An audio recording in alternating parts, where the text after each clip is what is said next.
Ladies and gentlemen, welcome back to Driven Wild. Today, we're going to be talking about how the gig economy has changed on a fundamental economic level and how the relationship between customers and drivers has completely changed. The inspiration behind this video is very simple. There have been a ton of PSAs on TikTok and all that, and some of them are portraying the wrong message, in my opinion. Calling customers broke, starting fights, getting into it with each other, showing a picture of a McDonald's or Chick-fil-A being backed up with orders when it may or may not necessarily mean that customers aren't tipping. It just means they have a lot of orders that gotta go out. In this video, I want to add some clarity to what the relationship is between customer, DoorDash driver, and DoorDash as well. And I'll throw in a couple things on the merchant as well. But with that said, we need to start off with something that is a little bit off topic, but it is important to understand basic, very surface level economics. Let's say your goal is to buy popcorn. If you buy popcorn at a Walmart grocery store, really any kind of grocery store, we're using Walmart because they are the cheapest option. What are you buying? Popcorn.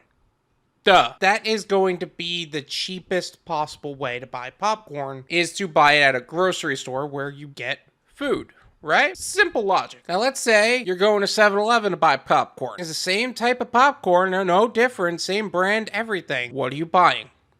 Popcorn, right? Nope, not just popcorn. You're buying convenience. You're buying the convenience of somebody in the store 24 hours a day and 7 days a week. You're buying the fact that you can literally go from your car, very minimal distance from your car to the front of the door, to enter the store and go through a small store to find the item you need and then go to the cashier. That is why it's called a convenience store. And because of it being a convenience store, there's going to be a price hike. You see, nobody questions it because they know it's a convenience store. Now, let's take the same concept. Instead of buying it at 7-Eleven, let's get popcorn at the AMC movie theater. Now you're buying popcorn. What else are you buying? You're buying popcorn and the experience of eating that popcorn at a movie theater, watching a movie that just came out, where in other cases, if you were to bring your own popcorn, they would not allow you to,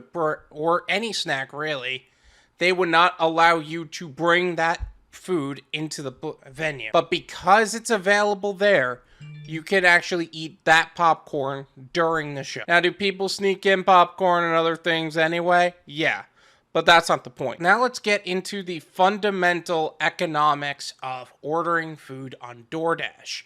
Now I'm saying now it really is any food delivery, but I'm saying DoorDash because it is the platform that I have the highest understanding of in comparison to UberEats and Grubhub. Let's talk about how it was before customers were ordering on DoorDash. Customers would order food to be delivered mainly from pizza or Chinese. There are others, but in my experience, it was pizza or Chinese. You had to call the restaurant in most cases and talk to somebody and place the order yourself to be delivered. Now, the person you were talking to may or may not have understood the English language, and at the same time, it was 100% possible that they would misinterpret your order over the phone. You were paying the restaurant. Specifically, you were paying the restaurant to make your food and have somebody who was employed by the restaurant and earns an hourly wage to have your food delivered. This worker was mainly paid less than the minimum wage, but they made up for that because they had cash tips, which they don't need to they don't need to report on taxes. This person also had other responsibilities in the restaurant that when they're not delivering, they had to fold boxes, clean up the tables, do things in the back, whatever. That was their responsibility. Now, they weren't paid more for that. They were paid to deliver, but they were expected everything else. He was told when to be there and when to leave. He did not have any control of his schedule, period. And it's not like he could work for another restaurant while he was there. He was beholden to that restaurant. His expenses were his own, and that was fine because the minimum distance was probably so tight that actually having food delivered wasn't a long distance overall. It was probably less than 5 miles. He had a lot of physical cash on him, and specifically because he had to pay for your food before it was delivered. So if you stiffed him, he would lose not only the amount of money of the tip, he would lose the amount of value of the order. And he also had to have a lot of fives and singles so he could make change for you on the spot. And if he was in a nice neighborhood, he would actually make out pretty good because tips in that area would be phenomenal. Unless he was tipped on the card, in which case he would actually had to pay taxes on, which for a food delivery driver who worked in a restaurant, you wanted cash tips. Now, this is not at all how DoorDash operates. The entire dynamic changed when DoorDash ended up entering the food delivery space. What are you actually paying for on DoorDash? How does it actually work, and what are you actually paying for? You are paying to be made aware of countless delivery options. Before this, delivery was limited to Chinese or pizza. There was no in between. Now you have a huge catalog of options between breakfast, lunch, dinner, midnight snack, fast food, sushi, everything, literal everything can be delivered to you. Indian, Vietnamese. In fact, there is probably something that you found on DoorDash that you ended up loving, but you never knew it existed because you never knew it was there prior to it being on DoorDash. No driver is beholden to any one restaurant. You could get a driver to deliver you breakfast, or you can get a driver to deliver you dinner. Now, you are not placing the order over the phone. You're placing an order through an app on your phone. This limits challenges with actually misunderstanding your order, and missing items and things like that still happen, but it's not because of the restaurant misunderstanding. It's either didn't have the ability to fill that order or human error altogether. And if you were missing items, there was a higher chance that you would actually get a refund rather than you fighting the restaurant over it. You know what I'm saying? Now, when your order is placed, your business with DoorDash is actually that your order is put into a pool to potentially be accepted. Not the fact that it's going to be accepted, it's potentially going to be accepted. Now, where's the room for error? It's actually pretty low. It's people who choose not to tip their driver don't actually get their food delivered. So, very unlikely that you would end up not getting your order unless you're the type of person that chooses not to tip your driver. None of us are paid for our time. We're paid for the work we actually do. We're paid per order. If both the hourly worker and we sat down and do nothing, the hourly worker makes more. Now, if the guy who is working as a gig worker, he has to be a little bit more selective on what orders he actually accepts. Example, if he sees an order going 10 miles and it's only showing that it's going to pay $3, he can't take that. Because the tips that he receives is actually 50 to 80% of the income he actually makes. All of that has to be what makes DoorDash paying him well. Now, DoorDash tries to churn out older drivers and bring in newer drivers so they could fulfill lower cost orders. But even newer drivers are getting smarter and doing their research beforehand in order to know that low paying orders are not a way to go. The driver tip, which was once a way for people to show appreciation, is now the way to actually compensate the driver for actually delivering their food. Why should we take an order where you are choosing not to tip when there is another order we can accept where they did tip? And here's another thing, they tipped pretty well at that. Now, there is the argument of why should a customers take on the responsibility of DoorDash, UberEats, and all these other apps to compensate the driver properly. While I 100% agree that it is the responsibility of DoorDash, UberEats, and all these other companies to compensate us properly and not the customer, that's really not realistic at this point. And let's just take DoorDash as an example. They are known for a company that steals tips, steals money straight out of DoorDashers' driver accounts, has reversed payments so that way customers aren't compensated properly for the work they do, wrongfully and illegally deactivated drivers for being smart and actually making money properly, stealing money from customers and not providing compensation for when things go wrong, stolen tens of thousands of dollars from merchants and then deactivating them so they don't have the ability to make more money on the platform. There was a merchant in New York City that lost $50,000 because DoorDash was running behind on their bills. I'm not even kidding. Through the entire of the last couple of years, with everything going on and everyone was stuck home, they have not shown any profit. They don't even have a savings account to fall back on if something were to go wrong. So that's why they steal from you. At this point, it does fall on the customer to actually compensate the driver. It's not how it should be, but it is how it is. Now, can you get your order delivered to you with a smaller tip or even no tip?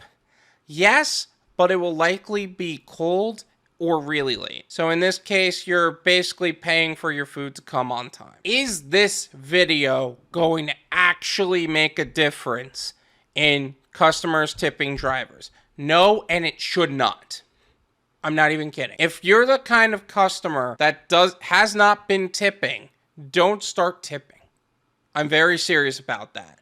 Hear me out on why. The customer who is not tipping and now feels cornered into tipping is now going to feel very unhappy and very upset that they have to tip their driver. Is not only going to result in poor customer ratings, because now they're looking for every opportunity to dock you on something. It's going to increase the rating of drivers that are deactivated for no reason. Because now DoorDash has more reasons to deactivate. When a DoorDash customer doesn't tip, I'm very happy to know that, because that way I can tell apart who's a good customer that I want to help and who's a bad customer that I don't want anything to do with. Now, should we corner DoorDash into paying us better?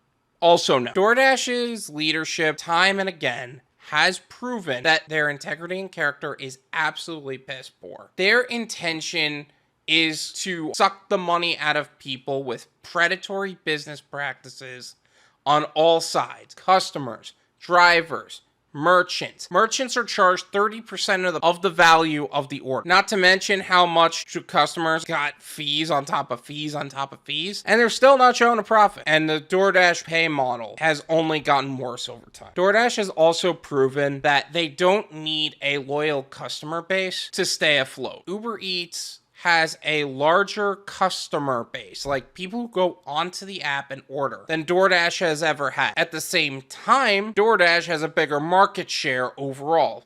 I think it's 50% at this point. How is that possible? The market share that DoorDash has is not simply the customers that come onto the app. There are 3 ways that customers have DoorDash drivers deliver their goods. Number 1, a customer goes through the app of the DoorDash app, orders food from a merchant that is on the app. The order is put into the delivery pool, and eventually a driver accepts the order. It has already been sent to the merchant via DoorDash. The DoorDash driver picks up the food and delivers it. Duh. Second way that happens is that a customer now goes through what I like to call a fourth-party app. A fourth-party app is an app that isn't DoorDash but is outsourced to DoorDash. This is Chow Now. This is Caviar. This is Menufy. The order is sent to DoorDash or the restaurant, depending on how they laid it out, and the merchant receives the order that way. Meanwhile, Chow Now, or whatever fourth-party app you're using, requested a DoorDash driver. That order is now sent into the delivery pool until it is accepted by a driver. He eventually accepts the order and delivers it. Customer goes through a specific restaurant or app's website. Order is sent directly to the merchant from the website or the app. When they're ready, they're going to request a driver from DoorDash. And then the order is then put into the delivery pool. Us as a driver going to decide to take that order and deliver it to whoever. It's amazing to me how many people don't even realize that they're getting a delivery from DoorDash. Some people actually get really pissed about it. Like, no, but if you really think about it, no one actually likes DoorDash as a company. I remember watching a video from who is now the gig econ Don. He used to be DoorDash Dad. And he was getting yelled at because someone ordered on MenuFi and didn't realize they were getting a DoorDash driver. So what is the actual answer when dealing with DoorDash or Uber Eats or Grubhub? Well, from a customer's perspective, it's up to you. I can't tell you how to spend your money. If you want to keep going through DoorDash, Uber Eats, or Grubhub, I'm sure we're all happy to take your orders and provide service in some way. The more effective answer for a driver is to work towards an exit strategy. The gig economy, or all these gig apps, are a great income bridge to what would be a long-term goal. It's not the goal. Therefore, it is always advised that all drivers to be working on something, some kind of side business, whether it's YouTube or whatever they're working on. I'm saying YouTube because that's my personal experience. Whether it's YouTube or whatever, work on something that's going to be more financially stable for you. And also, to customers, whenever you're tipping a driver, you're not just tipping a driver. You're tipping someone who is potentially working on their own business. So, in a sense, think of that as a contribution towards their future. Thank you so much for watching. I really appreciate it. As always, make sure to hit the like button, subscribe if you're new, and I'll see you guys next time. Peace.